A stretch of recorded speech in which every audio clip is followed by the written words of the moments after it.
Jadi kalau kita benar-benar mengimani Allah, Al-Ghani yang maha kaya, kan harusnya tidak miskin. Al-Wasi yang maha luas, harusnya kan tidak sempit. Betul apa tidak? Sekarang ada koreksi nggak sama Bapak Ibu? Jangan-jangan Allah yang saya imani hanya angan-angan kosong, ciptaan dari pikiran saya sendiri, bukan Allah yang maha benar.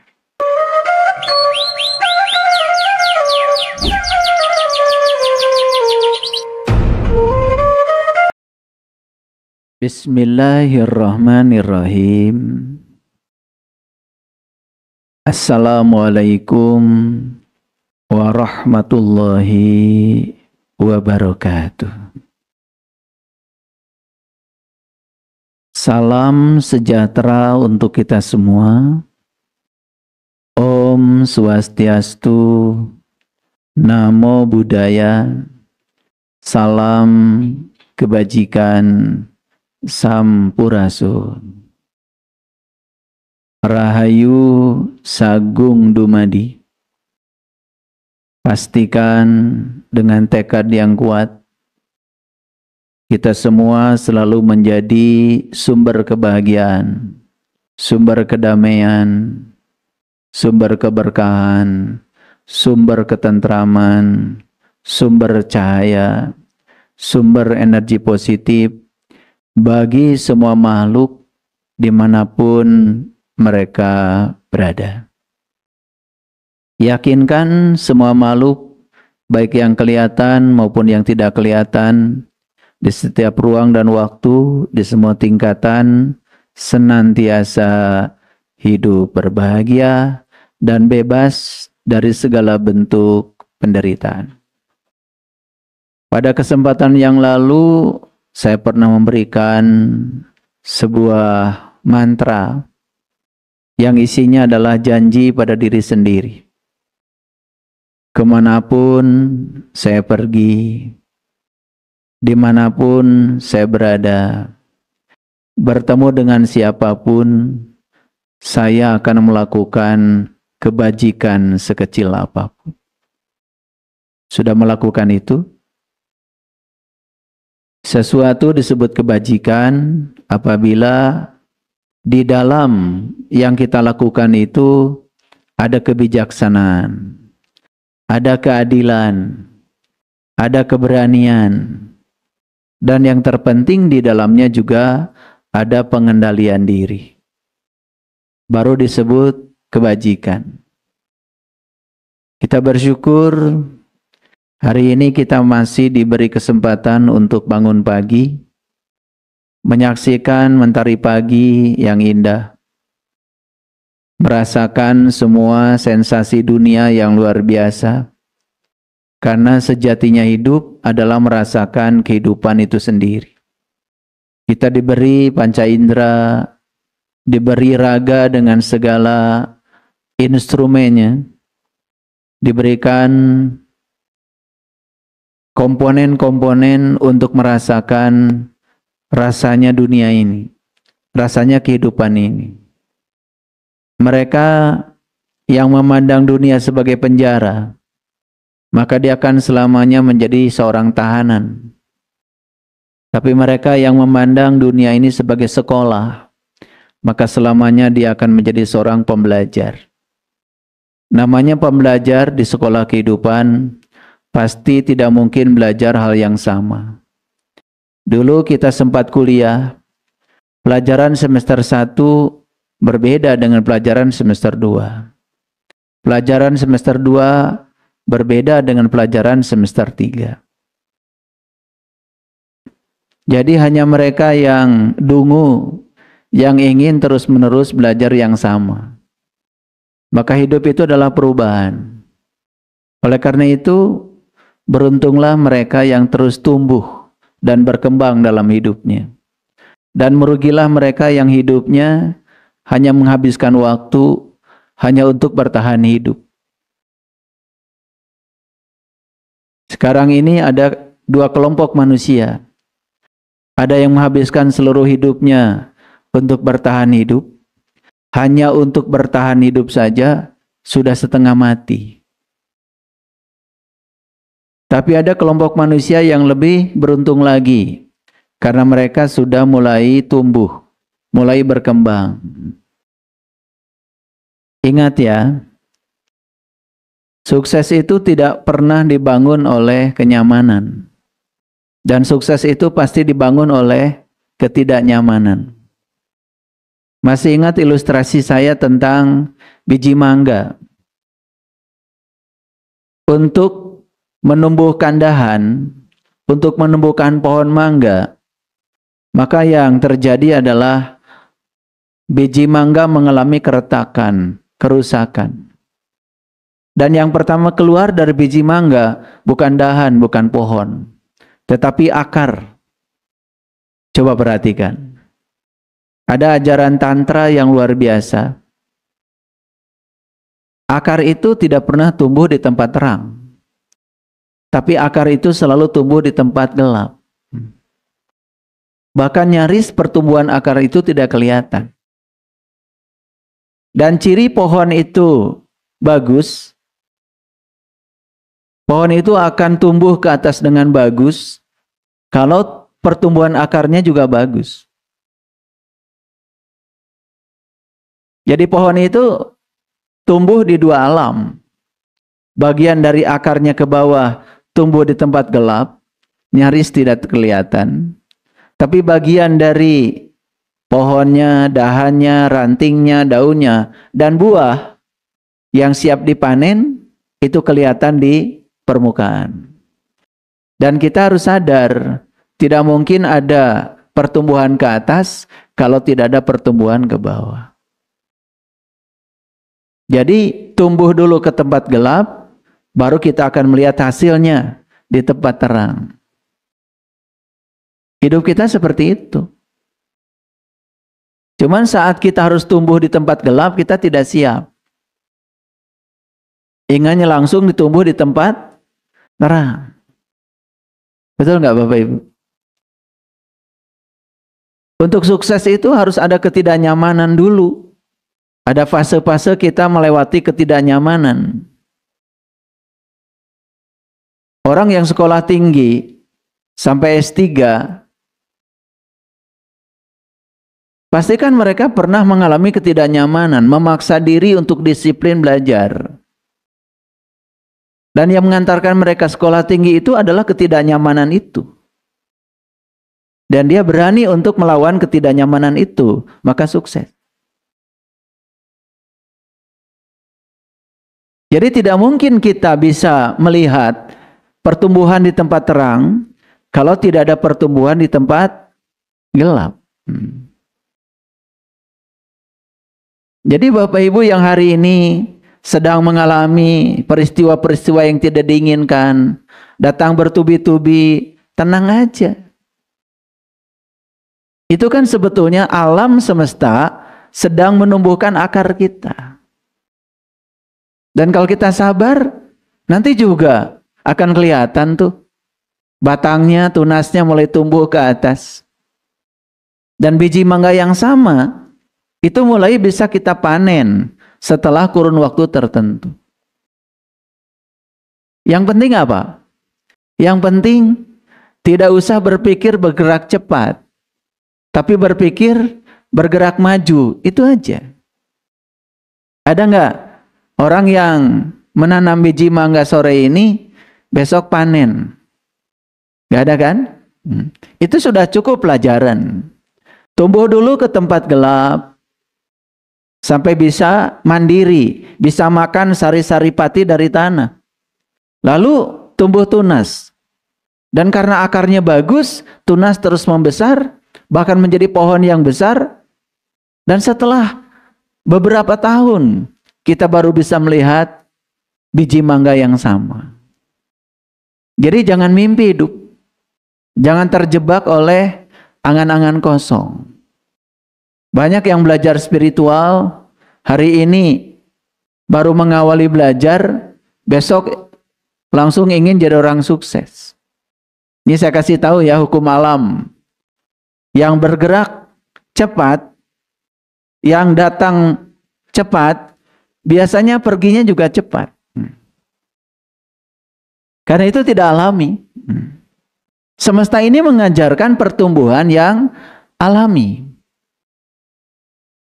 Bahkan pohon yang kita tanam, kalau diperhatikan dengan mata telanjang begini, walaupun sehari 24 jam, nyaris seolah-olah tidak tumbuh. Tetapi setelah kurun waktu tertentu, baru kita bisa melihat perubahannya. Sesuatu yang alami itu ya sejati. Dan kekuatan sejati itu bukan bisa menguasai orang lain. Karena tidak mungkin kita bisa menguasai dan mengendalikan orang lain. Karena kekuasaan sejati itu sesungguhnya adalah kemampuan kita menguasai diri kita sendiri. Nasib kita itu kan di tangan kita, bukan di tangan orang lain. Tapi sampai hari ini kita belum bisa jadi orang yang merdeka.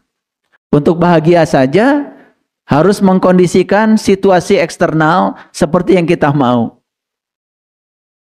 Padahal kuasa kita hanya dalam dimensi internal kita. Nah, ini kebodohan ini sudah berlangsung terus-menerus, sudah masif. Lalu seolah-olah kita ini dalam hidup adalah korban. Kita tidak sadar kalau kita adalah pemilik panggungnya sendiri. Kita adalah pelakunya. Itulah pentingnya kita belajar kesadaran. Sehingga dari situ kita berhenti untuk menyalahkan siapapun. Dan ketika kita ke dalam, ya, meniti ke dalam, memperbaiki interior kita, eksterior kita juga pasti automatically akan berubah dengan sendirinya secara alam. Oleh karena itu, saya mengucapkan selamat datang Bapak Ibu yang hadir di tempat ini, juga yang ikut kajian saya live TikTok. Saat ini ada puluhan ribu sahabat kita yang sedang menantikan kajian ini. Saya menyampaikan selamat buat mereka yang mau menjadi seorang investor.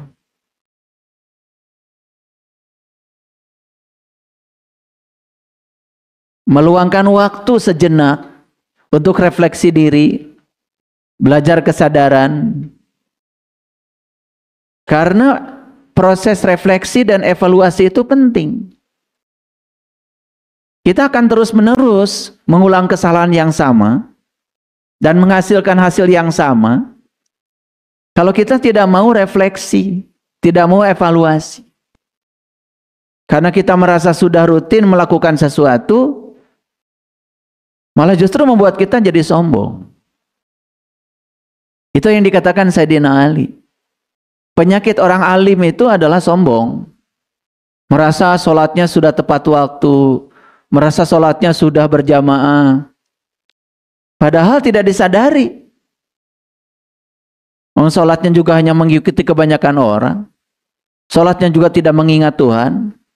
Tapi kesombongan itu sudah membuat dia terjebak dalam rutinitas yang seolah-olah dia sudah melakukan segalanya. Ujungnya apa? Mulai menyalahkan Tuhan. Kok saya sudah sholat, rajin, tahajud, bangun, malam, siangnya tidak melakukan ibadah-ibadah sunnah. Tapi kok kehidupan saya seperti ini? Rezeki saya seret, konflik sosial tidak bisa dihindari, mau akur sama pasangan aja susahnya setengah mati. Itu karena tidak mau evaluasi diri. Makanya saya berulang kali sering mengatakan, hidup itu perlu 6 keterampilan, paling tidak. 1, keterampilan mengingat. Yang kedua, keterampilan memahami. Yang ketiga, keterampilan menerapkan. Karena tidak cukup memahami. Yang keempat, keterampilan menganalisis. Yang kelima, keterampilan refleksi, yaitu keterampilan mengevaluasi diri. Baru yang keenam, keterampilan mensintesa, pengetahuan baru, kehidupan baru, cara berpikir baru. Itu keterampilan hidup. Itu yang sering disebut dengan keterampilan kognitif. Dan dari situlah akan lahir yang namanya keterampilan kedua, yaitu sikap hidup. Baru kita bisa hidup bersama orang karena punya keterampilan. Pasti nasibnya berubah. Itu enggak belajarnya? Ya enggak. Betul enggak? Udah kayak robot biologis. Hanya mengulang-ulang aktivitas yang sama dengan cara berpikir yang sama. Tapi berharap hasilnya berbeda. Itu namanya angan-angan kosong. Makanya hari ini judulnya tertipu angan-angan kosong. Loh, kok menjadi satu judul besar? Sepenting apa judul ini? Nanti akan tahu isinya kalau saya sudah menguraikan secara mendalam. Jangan-jangan hidup kita selama ini berada dalam jebakan angan-angan kosong, cuma kitanya tidak sadar. Sudah siap? Oke. Mari kita bersyukur dulu karena berada di ruangan ini kita bisa terkoneksi, ya. Beresonansi satu frekuensi, ini bukanlah suatu kebetulan. Bukan. Ini adalah undangan dari semesta buat mereka-mereka yang siap untuk tumbuh dan berkembang, yang siap untuk belajar hal baru, kesadaran baru. Saya sering mengatakan bahwa bertemu dengan saya itu sangat berbahaya. Kenapa?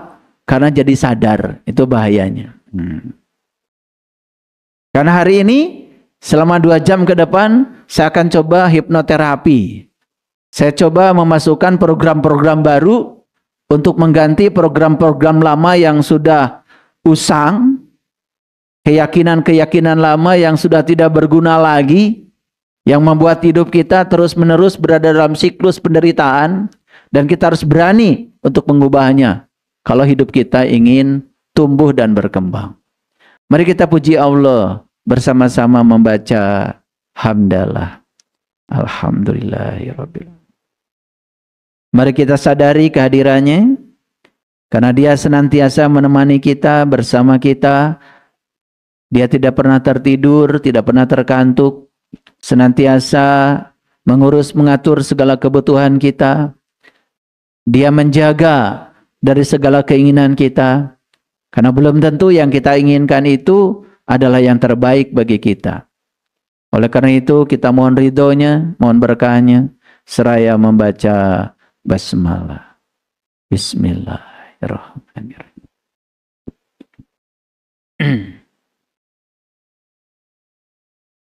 Apa sih angan-angan kosong itu? Dalam bahasa Indonesia, angan-angan kosong itu sering disebut juga hayalan kosong. Awas ya, ini bukan imajinasi. Ini bukan visualisasi. Dan harus bisa membedakan, ya, antara angan-angan kosong dengan visualisasi, dengan imajinasi. Yang pernah mendengarkan kajian saya tentang kekuatan, dahsyatnya kekuatan perasaan, silakan diulang lagi. Di situ saya sudah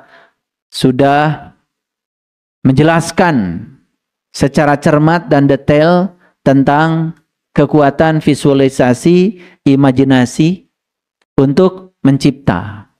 Dan itu bukan angan-angan kosong. Ya. Barangkali ya kalau ingin tegas lagi, silakan membaca buku saya yang judulnya Hidup Menakjubkan. Dan hidup itu memang harus menakjubkan. Karena memang kita datang ke dunia ini untuk bahagia, untuk berkelimpahan, untuk berkecukupan.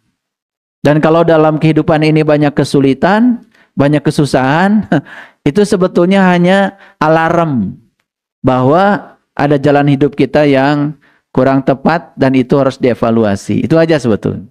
Bukan takdir ya. Ya. Kesulitan ekonomi, badan sakit-sakit, banyak konflik, bukan takdir. Ya. Kan Allah udah bilang, segala sesuatu yang baik dariku, tapi segala sesuatu yang sebaliknya itu kan dari ulah tanganmu sendiri, begitu kata Allah. Awas, hati-hati ya memahami takdir. Nanti mungkin ada Edisi khusus saya bicara lebih khusus tentang itu. Jadi apa sesungguhnya angan-angan kosong itu? Suatu kondisi pikiran yang dipenuhi oleh harapan atau keinginan yang tidak realistis, tidak disertai dengan usaha, tidak ada tindakan nyata untuk mewujudkannya. Itu yang disebut dengan angan-angan kosong. Dalam Al-Quran, kalau saya baca Al-Quran nanti saya tunjukkan ayatnya, angan-angan kosong ini seringkali dikaitkan dengan sifat setan yang menjanjikan hal-hal yang indah namun tanpa bukti, yang pada akhirnya hanya menyesatkan diri kita sendiri. Awas ya, saya ingin mengingatkan sebelum saya lanjutkan, setan bukanlah entitas yang di luar diri kita. Setan itu kerjaannya adalah yuwaswisu fi sudur. Ya, suka berbisik pada kesadaran. Kalau berbisik berarti jarak setan dengan manusia jauh apa dekat? Dekat ya. Kalau jauh kan berteriak, bukan berbisik. Padahal di Quran jelas, yuwaswisu fi sudur. Kita lagi sadar, tiba-tiba ada yang membisik. Itu yang membisik itu bukan orang lain. Yang membisik itu adalah ego kita, diri palsu kita, ambisi kita, pikiran yang tidak terkendali oleh kita. Dan itulah sesungguhnya wujud nyata dari syaiton itu. Jadi sebetulnya syaiton itu adalah diri palsu kita sebetulnya. Suka nggak kita dibisikin oleh diri palsu kita? Suka apa sering? Sering ya? Didengar? Oh, didengar sekali. Ya? Tapi kalau intuisi yang berasal dari kesadaran, karena gini ya bedanya. Kalau kesadaran itu cuma sekali mengingatkan, tidak ada pengulangan. Tapi kalau si syaiton ini, ambisi ini, ego ini, diri palsu ini, dia kalau belum berhasil terus mengulang-ulang. Makanya kalau masih bingung membedakan mana intuisi, mana ya bisikan ego, gampang. Kalau intuisi itu datangnya sekali, nah kalau ego itu berulang-ulang. Itu aja bedanya. Kalau intuisi tidak ada pengulangan, tidak ada. Ya. Nah, kenapa dalam Al-Quran angan-angan kosong ini dikaitkan dengan syaiton? Kenapa? Harus ditangkap dulu logikanya. Karena wujud syaiton itu adalah ambisi ego, diri palsu. Gitu? Nah, jadi angan-angan kosong itu berarti diproduksi oleh siapa? Bukan oleh syaiton, tapi oleh ambisi ego kita. Kadang-kadang Bapak Ibu, ya, pikiran ini kalau lagi menipu kita, seolah-olah yang dia pikirkan itu adalah realita. Padahal itu hanya ilusi yang diciptakan oleh dia sendiri. Itu yang disebut dengan konstruksi mental. Pernah nggak Bapak Ibu ada kekhawatiran terhadap sesuatu, ketakutan terhadap sesuatu? Pernah nggak? Pernah. Ya? Dan kita sering menganggap seolah-olah yang dikhawatirkan pikiran, yang dicemaskan pikiran itu adalah realita. Padahal itu hanya hayalan pikiran saja. Mau pergi ya, ngaji ke tempat sini, wah kalau pagi-pagi ini jam sibuk, pasti macet. Buatan siapa itu? Pikiran. Apakah itu sudah benar-benar macet? Belum. Tapi pikiran kita menganggap seolah-olah itu adalah kenyataan. Itu angan-angan kosong bukan? Ya?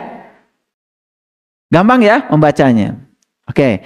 Jadi kenapa dalam Al-Quran angan-angan kosong dikaitkan dengan syaiton?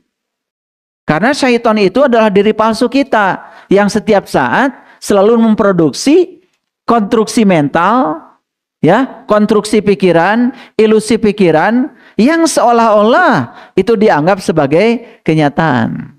Makanya manusia yang mengidentifikasi dirinya seolah-olah apa yang dia pikirkan selamanya tidak akan berkembang. Pernah nggak Bapak Ibu khawatir?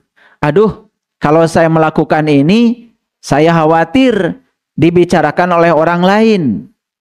Saya khawatir orang lain menilai itu ini pada saya. Pernah? Pernah. Padahal orang lain mikirin juga enggak. Betul nggak? Kan kita aja yang sibuk. Betul apa tidak? Iya. Bapak Ibu mau pergi ke sini. Oh, dandanya udah bagus, udah rapi, udah cantik, balik lagi. Kenapa? Ini khawatir, cemas. Nanti takut dinilai orang kalau penampilan saya kurang bagus. Kan akhirnya nggak pergi-pergi. Betul nggak? Bolak-balik aja karena diganggu oleh rasa cemas. Angan-angan kosong bukan itu? Nah itu. Jadi sebetulnya judul ini jangan-jangan itu adalah perilaku kita harian. Cuman kita belum sadar aja. Makanya hari ini akan coba disadarkan. Nah, apa sih indikator angan-angan kosong? Pertama jelas, tidak realistis. Ya. Berfokus pada hal-hal yang menyenangkan untuk dibayangkan, bukan pada kenyataan atau bukti yang ada. Kan banyak manusia itu ya, kenyataannya begini, tapi pikirannya ya berangan-angan, seolah-olah ada yang lebih sempurna dari itu. Padahal yang sempurna itu yang terjadi. Yang diangan-angani oleh pikiran, lalu kita menggunakan kata seharusnya begini, seharusnya begitu. Itu yang namanya kesempurnaan, itu angan-angan kosong. Karena kesempurnaan itu tidak ada. Makanya ada orang yang mau berbuat baik, nunggu sempurna dulu. Itu sedang dijebak oleh angan-angan kosong. Ada nggak yang Bapak Ibu punya pikiran begini? Ah, nanti saya akan berubah kalau segala sesuatunya sudah baik. Ada nggak? Ada nggak? Makin baik atau makin amburadul kira-kira? Mau belajar spiritual aja nunggu kondisi. Oh, nanti saya mau belajar kesadaran kalau segala situasi sudah mulai membaik. Kalau pasangan saya sudah sayang pada saya. Kalau pasangan saya sudah perhatian sama saya. Baru di situ saya akan belajar spiritual. Padahal pasangannya makin liar. Makanya ada kata-kata bijak, siapapun yang menunggu selamanya akan menunggu. Makanya jangan menunggu sempurna. Itu yang sering saya bilang, hidup itu di sini, saat ini, sekarang. Kalau mau berubah, ya sekarang saja. Maka di Quran Surah Al-Kahfi ada kata-kata begini, mereka yang mengatakan besok masih ada waktu, selamanya akan menunggu. Udah mulai terasa ya judul ini? Udah mulai terasa? Sering kita lakukan? Oke. Jadi ciri angan kosong yang kedua adalah tidak disertai usaha. Tidak melakukan tindakan apa-apa. Sama seperti sering saya bilang, Bapak Ibu, ya, ingin sesuatu membaik. Tetapi kita tidak melakukan apa-apa. Yang sederhana aja lah. Ini contoh ini sering saya ulang-ulang. Ingin pasangan membaik. Ya, apa yang dilakukan? Memaksa pasangan harus seperti yang kita mau. Bikin aturan-aturan khusus buat dia. Makin baik atau makin berantem? Makin berantem. Pengalaman kan? Tapi kita nggak mau berubah. Tetap aja mencoba mengatur yang di luar. Padahal sudah saya kasih ilmunya. Sekalipun itu pasangan kita, kita tidak bisa mengendalikan dia. Kita tidak bisa mengendalikan pikirannya, perasaannya, kata-katanya, sikapnya. Tetapi pikiran kita terhadap dia bisa nggak dikendalikan? Perasaan kita terhadap dia bisa dikendalikan? Pemanaan kita terhadap dia bisa dikendalikan? Ayo pasangan kita mau definisikan apa menurut kita? Bebas. Mau dianggap guru bisa. Betul nggak? Mau dianggap sebagai musuh juga bisa. Dan semua definisi itu akan mempengaruhi cara kita bereaksi terhadap dia. Kan sebetulnya kenyataan itu tidak berbahaya. Kan yang berbahaya itu reaksi kita terhadap kenyataan. Sikap kita terhadap kenyataan. Betul? Oke. Banyak gak yang menginginkan sesuatu tambah baik? Banyak? Tetapi apa yang dilakukan? Tidak melakukan apa-apa. Padahal ilmunya sudah tahu. Semua situasi di luar kita akan baik kalau kita mengubahnya ke dalam, bukan keluar. Tapi nggak mau melakukannya. Di salah satu judul ceramah saya, ya, saya menyampaikan ada 7 jalan baru. Salah satu jalannya adalah daripada kita memaksakan cinta, lebih bagus kita mengungkapkan cinta. Ada yang pernah dengar gak itu? Tapi apa yang dilakukan Bapak Ibu? Memaksakan cinta, bahkan merengek-rengek minta cinta pada orang yang jelas-jelas dia nggak punya cinta. Orang yang nggak punya cinta itu tidak mungkin bisa mencintai. Tetapi dia akan tumbuh cintanya kalau dicintai. Daripada kita memaksakan cinta pada dia, merengek-rengek minta cinta, minta dia setia pada kita, sudah. Ungkapkan aja cinta kita pada dia. Karena tidak ada hadiah dari mencintai kecuali dicintai. Udah gitu belum Bapak Ibu? Aduh. Berarti masih angan-angan kosong. Jadi kayaknya penting ya judul ini ya. Nah makin penting lagi kita sadar sekarang. Lu kok pas judulnya tertipu angan-angan kosong. Pas saya bisa hadir. Ini jangan-jangan judul ini emang buat saya. Itu namanya resonansi. Kok judul yang kemarin saya nggak bisa hadir? Ada gangguan. Giliran judul ini saya bisa hadir. Dari pagi lagi hadirnya. Ini kayaknya judul buat saya. Itu namanya synchronize. Itu namanya sinkronisasi. Yuk kita percaya. Dengan konsep Nikola Tesla. Bahwa segala sesuatu adalah vibrasi, ya, frekuensi, energi, dan kita sekarang ini sedang berada dalam ya resonansi karena frekuensi kita sama. Clear sampai sini? Nah, angan-angan kosong ini bukan sekedar tidak realistis, bukan sekedar tidak disertai usaha, tapi malah justru menyesatkan.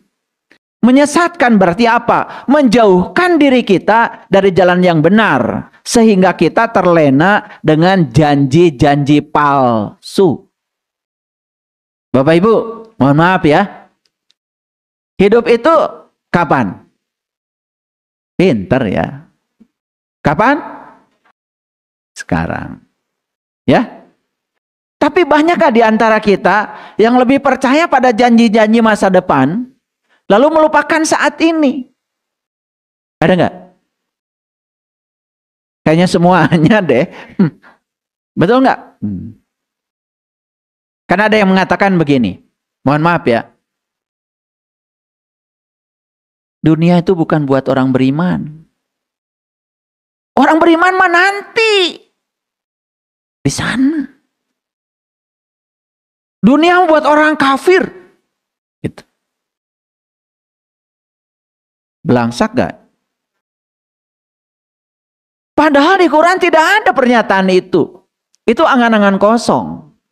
Malah di Quran dikatakan wabtagi fima atakallahu darul akhirah wala tansa nasibaka minad dunya. Tahu nggak akhirat? Akhirat itu hari kemudian. Akhirat itu masa depan. Dan masa depan tidak ada haknya buat mereka yang tidak tampil hari ini. Setuju nggak dengan saya? Ulangi ya, ulangi. Masa depan itu tidak ada bagiannya untuk mereka yang tidak tampil hari ini. Jadi masa depan itu ditentukan oleh apa yang kita lakukan hari ini. Realistis. Tapi mereka yang melupakan hari ini, berharap masa depannya lebih baik, itulah angan-angan kosong. Paham sampai di sini? Nah kalau itu dipakai oleh kita, menyesatkan nggak kira-kira? Menyesatkan. Nah sekarang saya kasih pertanyaan. Ya, kalau sulit, bilang aja sama saya sulit pertanyaan. Jujur ya, jujur. Ini yang beragama Islam, setiap hari sholat kan?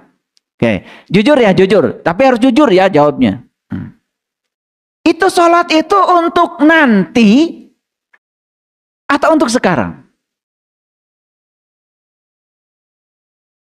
Hah? Buat nanti? Oh. Atau diganti pertanyaan deh. Sholat itu buat surga atau buat akhlak? Buat surga. Oh.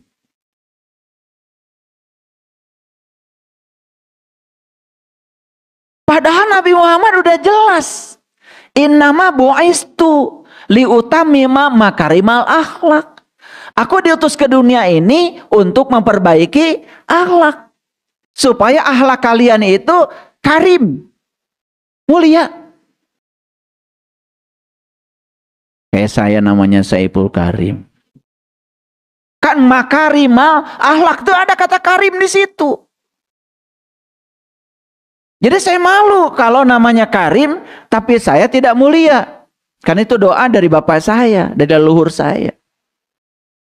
Nah sekarang ulangi lagi. Nabi Muhammad diutus ke dunia untuk apa? Menyempurnakan akhlak. Supaya akhlaknya karim, akhlaknya mulia. Kata siapa? Kata Nabi Muhammad. Kata Quran. Kalian tuh makanya nih ngaji bertahun-tahun gak ada bekasnya. Itu hadis. Udah dibacakan hadisnya malah sama saya. Innama bu'istu liutamima makarimal akhlak. Aku datang ke dunia ini diutus Tuhan. Tujuan Tuhan mengutusku itu cuma satu. Memuliakan akhlak. Nah untuk memuliakan akhlak, Nabi Muhammad ya diberi instrumen oleh Allah. Salah satu instrumennya adalah sholat. Makanya jelas di Quran, sholat itu adalah untuk mencegah manusia dari keji dan munkar. Sekarang saya tanya lagi, jadi sholat itu untuk sekarang atau untuk masa depan? Ya untuk sekarang. Kalau hari ini kalian baik, hari ini kalian akhlaknya mulia, ya masa depan nggak usah dipikirkan. Kan masa depan itu akan datang bergantung apa yang kamu lakukan hari ini. Tapi banyak yang melupakan saat ini demi masa depan. Angan-angan kosong bukan? Baru ketangkep. Sekarang saya ulang lagi. Sholat itu buat surga atau buat akhlak? Tadi belum sama jawabannya. Sekarang udah mulai sama ya? Kan di Quran jelas. Aqimis sholah.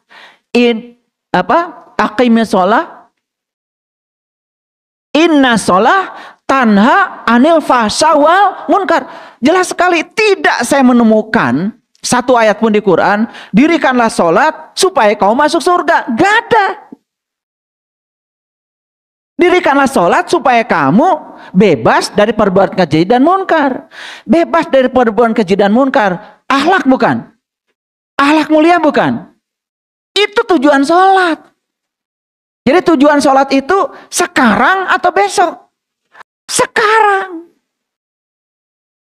Kan banyak yang sombong. Karena udah sholat, padahal akhlaknya ini tidak berubah. Masih ngomongin orang. Masih menghujat orang. Masih maki-maki orang. Ada nggak yang kayak gitu? Ada apa banyak?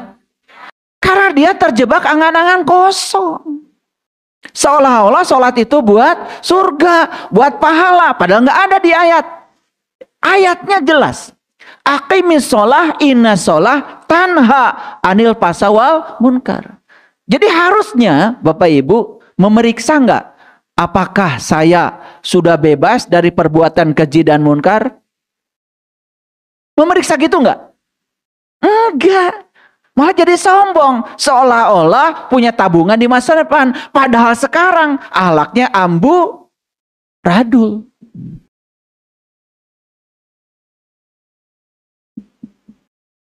Kira-kira ngerti sampai situ? Oke, itu baru contoh sederhana, ya. Makanya angan-angan kosong menyesatkan nggak? Menyesatkan. Nah, yang keempat, angan-angan kosong berbahaya nggak? Berbahaya.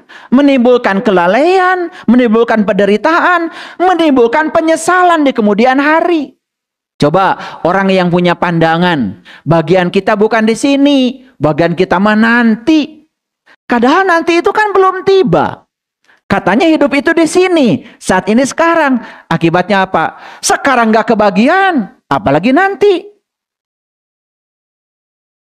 Timbulnya apa? Penyesalan karena terjebak angan-angan kosong. Berbahaya nggak angan-angan kosong? Bahaya sekali.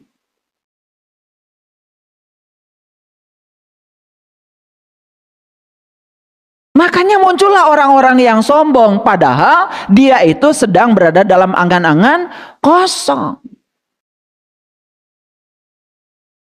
Paham sampai sini? Oke, ini baru pengertiannya. Oke, sekarang perhatikan. Ada ayat yang bagus nih di surat Al-Baqarah ayat 268. Ini harus saya bacakan bahasa Arabnya karena banyak yang ragu-ragu. Biar saya nanti terjemahkan pelan-pelan ya. A'udzubillahi minasyaitonirrajim. Bismillahirrahmanirrahim. Asyaiton ya'idukumul faqra. Setan itu menjanjikan kamu dengan kemiskinan. Ini Quran. Pernah baca ayat ini Bapak Ibu? Kasihan. Ini gara-gara one day one judge ini. Bergerak cepat tapi tidak bergerak maju. Saya baca Quran setiap hari jam 1 sampai jam 4 subuh itu Bapak Ibu. Paling satu ayat aja udah gak kelar-kelar itu. Hanya hangat-hangat air mata aja kalau baca itu.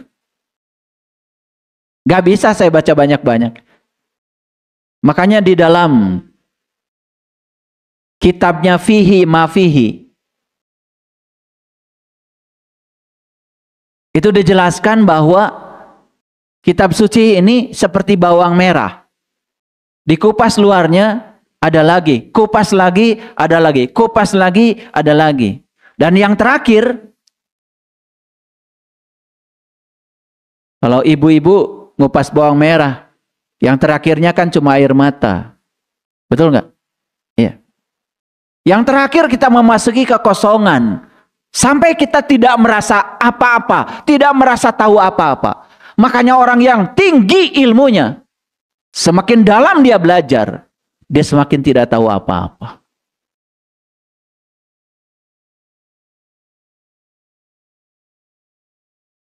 Bukan semakin merasa tahu apa-apa. Seperti mengupas bawang merah, makin dikupas, makin dikupas, makin dikupas, sampai akhirnya kita akan menemukan kekosongan. Di kekosongan itu, disitulah kita akan sadar betapa kita tidak tahu apa-apa. Disitulah kita akan mengalami namanya kesucian jiwa. Karena kotoran jiwa itu berasal dari 4 Bapak Ibu. Perhatikan saya. Kotoran jiwa itu 1 dari perasaan bahwa kita merasa tahu apa-apa. Jadi sombong. Yang kedua, kotoran jiwa itu dari perasaan bahwa kita memiliki apa-apa. Coba lihat, orang yang merasa memiliki apa-apa. Jadi sombong, jadi takut kehilangan, jadi melekat, jadi pelit, jadi kikir. Padahal dulu ketika dia tidak punya apa-apa, lebih bahagia daripada saat dia punya apa-apa. Yang ketiga, kotoran jiwa itu berasal dari merasa bisa apa-apa. Dan yang terakhir, kotoran jiwa itu berasal dari merasa dirinya sebagai siapa.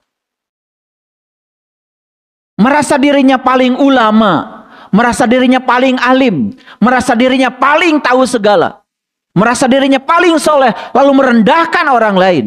Itu sudah kotoran jiwa Bapak Ibu.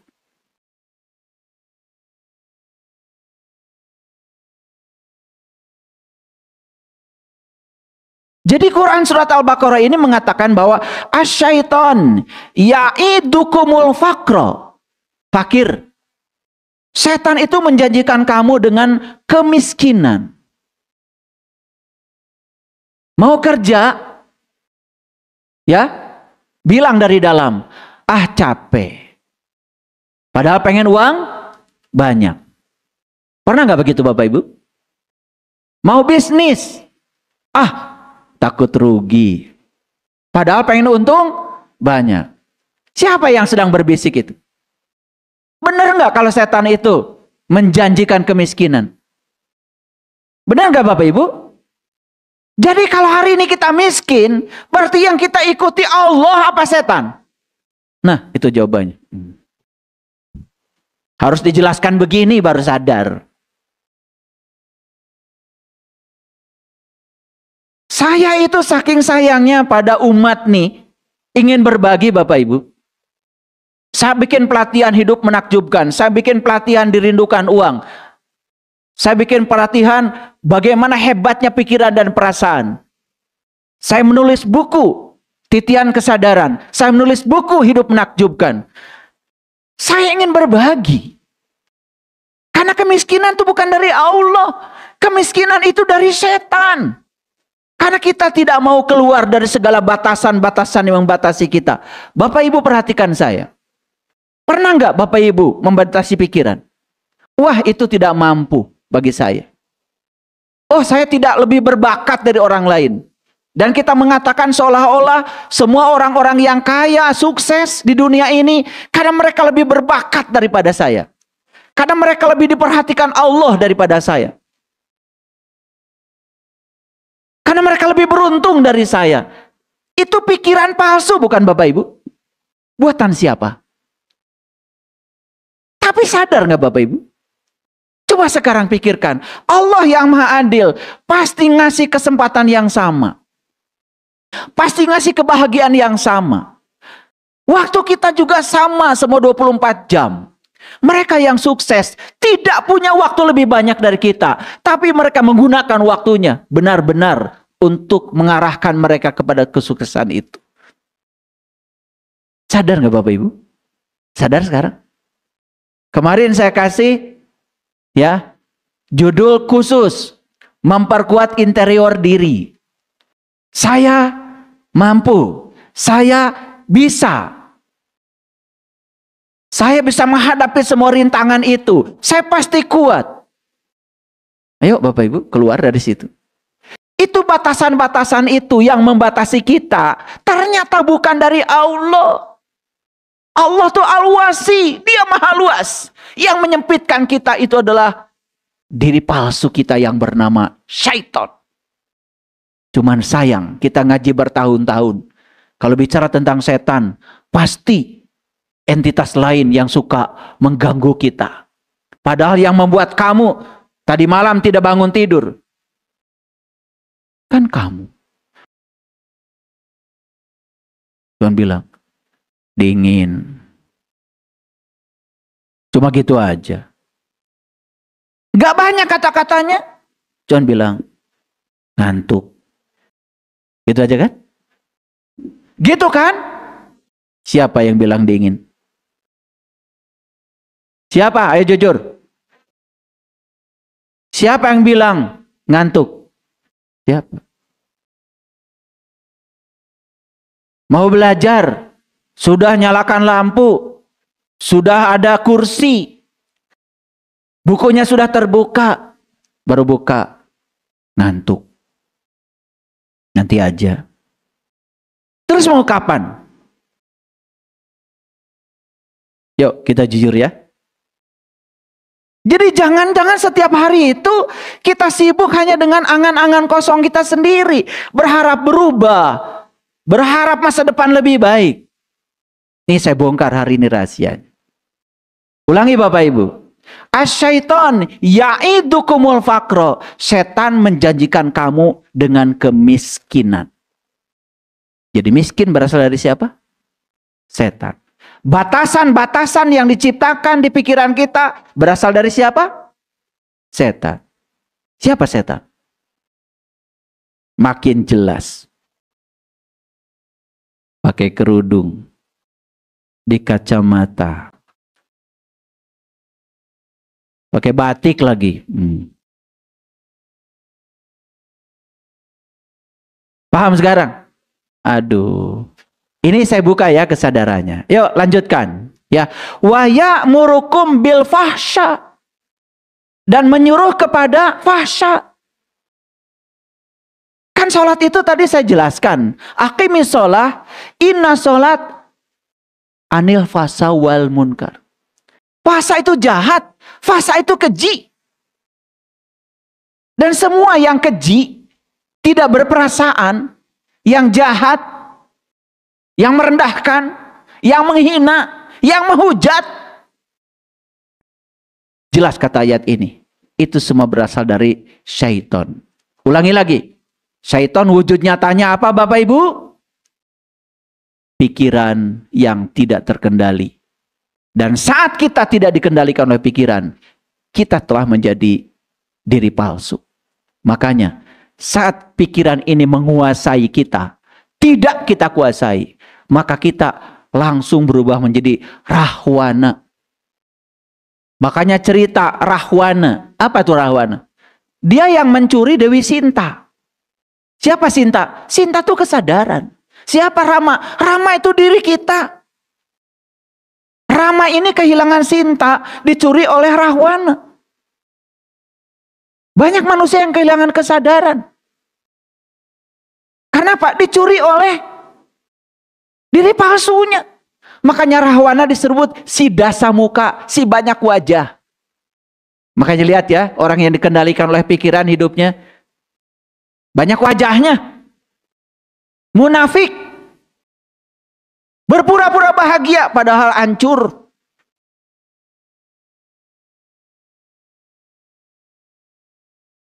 Hanya ingin validasi dari orang lain. Dia menipu dirinya sendiri. Berpura-pura jadi orang beriman. Padahal dia tidak tahu apa-apa tentang yang dia imani. Dia hanya mengimani angan-angan kosongnya sendiri. Yang diciptakan oleh pikiran palsunya. Tidak realistis. Kan iman itu harus realistis Bapak Ibu. Iman itu meyakini yang belum terlihat. Sampai kita bisa melihat yang kita yakini. Sampai sini mengerti? Jadi siapa yang menjanjikan kemiskinan? Siapa yang menyuruh kamu berbuat kejahatan? Ya siapa?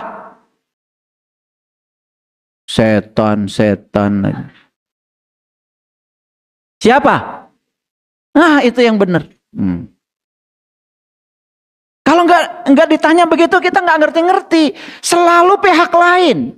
Seolah-olah kemiskinan dari pihak lain. Seolah-olah kejahatan dari pihak lain. Karena orang yang berbuat jahat, aduh, saya tadi tergoda oleh setan. Kan sebenarnya bukan tergoda oleh setan. Kesadarannya hilang. Si Rama ini kehilangan Sinta, dirayu oleh penguasa negeri Alengka yang bernama Sidasamuka Rahwana. Makanya yang bisa mengembalikan Dewi Sinta ke Rama cuma satu. Hanoman. Maka dibuatkan jembatan oleh Hanoman untuk menjemput Sinta.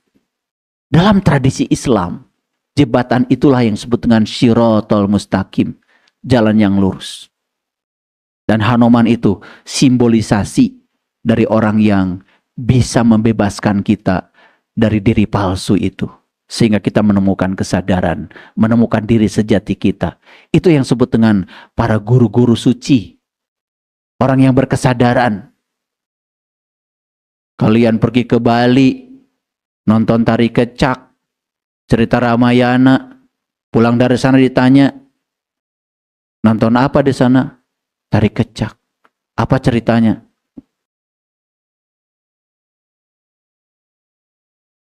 Cuman makan, tidur gitu aja. Kesadarannya tidak berubah. Karena tidak ada rasa untuk ingin tahu. Padahal kalau kita mau tari kecak kan dikasih brosur tuh. Dibaca enggak sama kalian? Dibaca apa tidak? Nah itu. Rasa ingin tahunya tidak ada. Ini cerita apa sih sebetulnya? Nggak tahu. Tapi sekarang jelas ya? Makin jelas? Oke. Wallahu ya'idukum magfirah. Beda dengan Allah. Kalau yang dijanjikan Allah itu adalah ampunan. Yang kedua, yang dijanjikan oleh Allah itu adalah fadlan. Wa fadlan. Fadlan itu adalah karunia. Fadlan itu adalah keutamaan. Fadlan itu kekuatan positif. Yang dijanjikan oleh Allah itu adalah pertama adalah ampunan. Nih saya kasih tahu. Kenapa orang-orang yang bergerak di spiritual sering bilang, kalau kamu melakukan kesalahan cukup menjadi pelajaran, tetapi jangan terlalu dalam kamu merasa bersalah. Karena kamu tidak bisa didefinisikan oleh apa yang kamu lakukan. Kalau kamu hari ini punya tekad yang kuat, itu definisi tentang kamu. Kalau hari ini kamu ingin berubah, itu definisi tentang kamu. Banyak orang yang datang pada saya. Ayah mohon dibimbing, saya ingin kenal jati diri. Apakah Allah akan mengampuni segala dosa-dosa saya? Sebegitu banyak dosa-dosa saya. Pertanyaan saya malah saya balikan. Kamu masih ragu sama Allah yang Maha Pengampun? Sedangkan di Quran Allah berulang-ulang mengatakan, sesungguhnya aku tidak akan mengampuni dosa syirik, tapi aku akan mengampunkan dosa apapun yang selain syirik itu bagi siapa yang aku kehendaki. Masih ragu? Itu karena kita dijebak angan-angan kosong. Belajarnya tidak realistis. Jadi yang dijanjikan setan apa Bapak Ibu? Ulangi. Dan kemiskinan dan kejahatan. Yang dijanjikan Allah apa?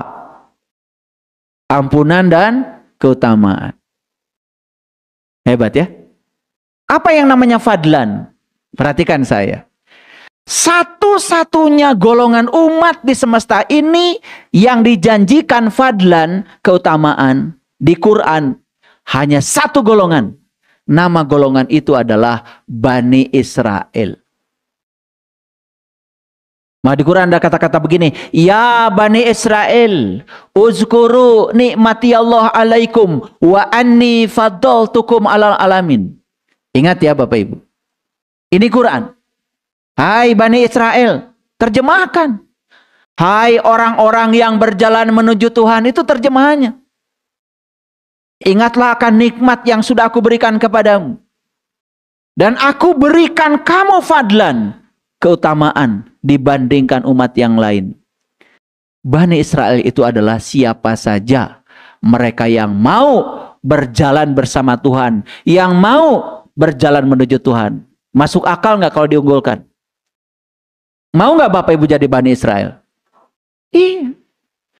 Tetapi kita kan begitu dengar kata Israel, pikiran kita jadi kemana-mana. Padahal yang dimaksud oleh kebanyakan orang tentang Israel dengan yang di Quran itu berbeda. Cuman kita tidak mau menyimaknya. Cuma ngikutin pikiran orang. Angan-angan kosong lagi. Ulangi Bapak Ibu. Yang dijanjikan setan apa? Dan yang dijanjikan Allah apa? Dan kata siapa? Awas, bukan kata saya. Kata Quran, surat apa? Ayat berapa? Nah, gitu. Jangan, ada di Quran, ada di Quran. Disuruh menyebutkan, gak ngerti. Itu hatam namanya. Kalau bisa menunjukkan ayatnya, apalagi bisa membacakan suratnya, apalagi bisa menjelaskan artinya, tuh. Dan yang lebih hebat lagi, terapkan Bapak Ibu di sini. Sekarang kita punya keinginan, oh ternyata kemiskinan itu berasal dari setan. Kejahatan berasal dari, berarti yang sebaliknya berasal dari Allah. Jadi kalau kita benar-benar mengimani Allah, Al-Ghani yang Maha Kaya, kan harusnya tidak miskin. Al-Wasi yang Maha Luas, harusnya kan tidak sempit. Betul apa tidak? Sekarang ada koreksi nggak sama Bapak Ibu? Jangan-jangan Allah yang saya imani hanya angan-angan kosong, ciptaan dari pikiran saya sendiri, bukan Allah yang maha benar. Yuk, silahkan koreksi. Sampai sini clear? Oke. Agak tegas ya. Hari ini saya ngaji agak tegas. Ada hadis Nabi. Barangkali ini sudah tidak asing lagi. As-sholatu imaduddin. Man aqomaha faqad aqomadin. Waman hadamaha faqad hadamadin. Sering Bapak Ibu dengar ayat ini, hadis ini? Oke. Ngerti artinya? Oke, saya bacakan artinya. Salat adalah tiang agama. Barang siapa yang mendirikannya, maka sungguh ia telah menegakkan agamanya. Dan barang siapa yang tidak mendirikannya, maka sungguh ia telah merobohkan agamanya. Jadi, salat apa Ibu? Tiang agama. Siapa yang mendirikannya, berarti dia menegakkan agamanya. Siapa yang tidak mendirikannya, berarti dia merobohkan agamanya. Ingat ya, yang dibacakan di hadis ini bukan melaksanakan sholat, tapi mendirikan sholat. Sudah saya sampaikan di kajian saya sebelumnya. Ya, melaksanakan dengan mendirikan berbeda. Mendirikan berarti harus berdiri dulu, harus bangkit dulu kesadarannya. Karena sholat itu intisarinya mengingat Allah. Ya. Jadi kalau belum bisa mengingat Allah, berarti belum mendirikan sholat. Itu aja. Yuk tanya sekarang pada diri kita masing-masing. Apakah saya sudah menegakkan agama dengan cara mendirikan sholat? Apakah saya sudah masuk pada intisari sholat atau tidak? Dan sholat itu jelas kata Quran. Aqimis sholat li zikri. Sholat itu mengingat Tuhan.